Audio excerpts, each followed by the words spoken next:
ni wa muhungu wanyu Rastaman aka Maturanya. Twagarutse na Sunrise yacu, Sunrise FC. Sunrise oh yeah, Sunrise oh yeah, abafana twese tukura inyuma Sunrise oh yeah, Sunrise oh yeah, abafana twese tukura inyuma dufite ikipe nziza kandi y'amahoro, ikipe ya Nyagatare Sunrise FC. Uri ikipe y'ubukombe kandi ishaka ibikombe, uri ikipe yazigiye ukina n'ishyaka, wiyubakiye imitima y'abafana bawe. Ikipe yacu nziza tuza kugwa inyuma Sunrise oh yeah, Sunrise oh yeah, abafana twese tukura inyuma Sunrise oh yeah, Sunrise oh yeah, abafana twese tukura inyuma uru Rwanda hose uri cyamamare, no muri shampiyona nawakujya imbere.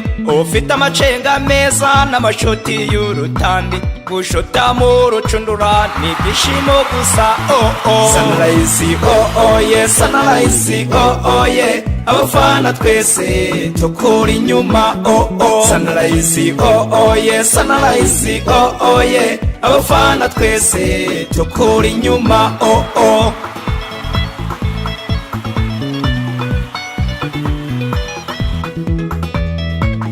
Ufite abayobozi beza n'abatoza b'abahanga, ufite abakinnyi batadutenguha, ufite barutayizamu badahusha ibitego. Ikipe ya Sunrise uzahora n'intsinzi Sunrise oh yeah, Sunrise oh yeah, abafana twese tukura inyuma Sunrise oh yeah, Sunrise oh yeah, abafana twese tukura inyuma Sunrise FC.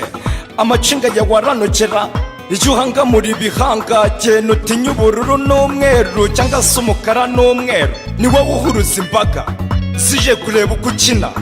Uri ikipe y'akarere, uri ikipe y'ikirenga, waba utuye muri Kigali cyangwa se utaha mu Kiyovu, waba uturuka i Rusizi cyangwa uturuka i Rwamagana cyangwa uturuka i Mahanga cyangwa uturuka i Muhanga, ni muzi Nyagatare tuyigane Sunrise ubundi tuyifane.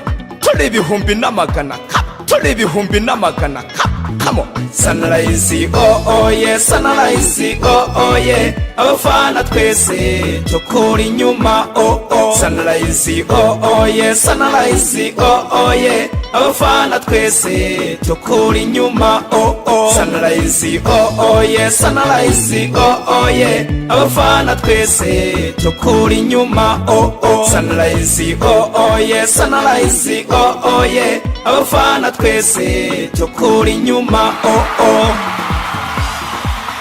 Musala Lepsali Sayo Sunrise.